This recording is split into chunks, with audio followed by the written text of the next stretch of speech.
Hi guys! Matapos nga namin mahakot lahat pababa dito sa lupa namin ang mga pananim na niyog, ito nga't nagsisimula na silang maghawan-hawan o maglinis-linis ng mga pagtataniman. Medyo malago-lago na naman nga kasi ang mga damo dito.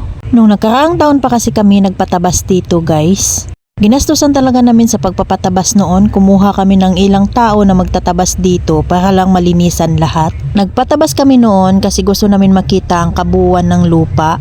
1 year na nga din ang nakalipas kaya ganito na din kalago ulit ang mga damo dito. Kaya ang ginawa namin dyan guys ay nilinis-linisan lang namin yung mga pagtataniman nga lang ng niyog. Dahil wala pa kaming oras para magtabas o tabasan nga lahat ng mga damo. Sa pagtatanim pala namin ngayon ay merong nagbubutas at yung asawa ko naman guys ang mga nagtatanim o naglalagay sa mga butas ng mga niyog. Napasabak na nga rin yung mga anak ko dito. Aba, nung una ay ayaw pa nilang magdot-dot o magkutkot nganyang lupa. Nung sinabi namin ng asawa ko, nasabi namin balang araw ay kayo din ang makikinabang nito. Kaya ngayon pa lang ay dapat masanay na kayo sa ganitong trabaho. Pero dapat tulungan pa rin nila kami ngayon dahil nakikita naman nila kung gaano kahirap.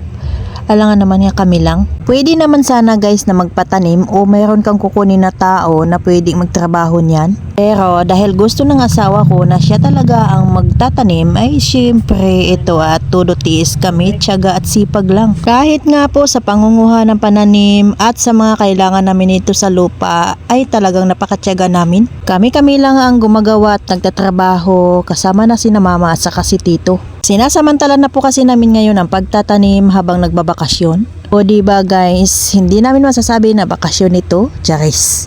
Nagbakasyon kami pero nagpagod. Samantalahin na nga namin ngayon ang pagtatanim ng niyog habang wala pang pasok. Kumbaga, bakbaka na naman kami sa pagtitinda pagbalik namin ito sa Maynila.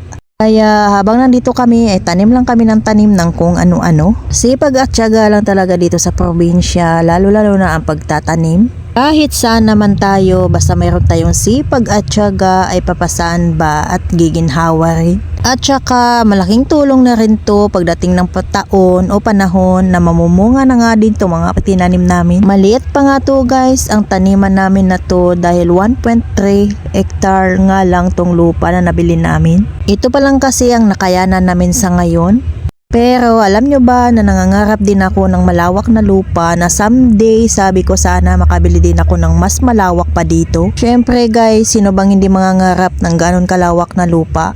Pag ganon kasi kalawak, ang dami mo nang pwedeng itanim kahit ano na lang talaga. Lahat ng produkto na pwede mo mapapakinabangan ay itatanim mo na. Pero sa ngayon ay tiis-tiis o tiyaga-tiyaga na nga lang muna tayo sa taniman namin na to. Hindi man po ito o kasing lawak ng mga taniman nyo ay thankful pa rin talaga ako na at least nagkaroon kami ng ganito. Alam nyo ba na akala ko ay hanggang pangarap na lang kami? Yung akala ko noon na magkakaroon lang kami ng lupa ay sa paso lang. Porsige talaga kami ng asawa ko guys na makaipon dahil yun nga ang balak namin ay makabili man lang kami ng lupa. Pero sa totoo lang guys, ang balak talaga namin noon ay pagbabahayan nga lang. Pero binigyan kami ng chance na makaipon-ipon at nakabili nga kami nito ng lupa. Siyempre ngayon ay nangangarap ako ng mas malawak pa dito. Mangarap lang tayo ng mangarap hanggat gusto natin guys, hindi naman masama yun. Siyempre habang nangangarap tayo ay sasamahan natin ng dasal, sipag at tiyaga. Tinapos na pala namin ang pagtatanim doon banda sa mga hinawan-hawanan na yon. Hapon na rin kasi ito at bukas na lang ipagpatuloy. Gumayak na nga rin kami guys para umuwi at ito na nga at on the way na nga kami. Bali, sa bayan ng Katanawan, Quezon Province pala kami natuloy. So paano guys, hanggang dito lang po muna, bukas ulit. Maraming salamat. Bye!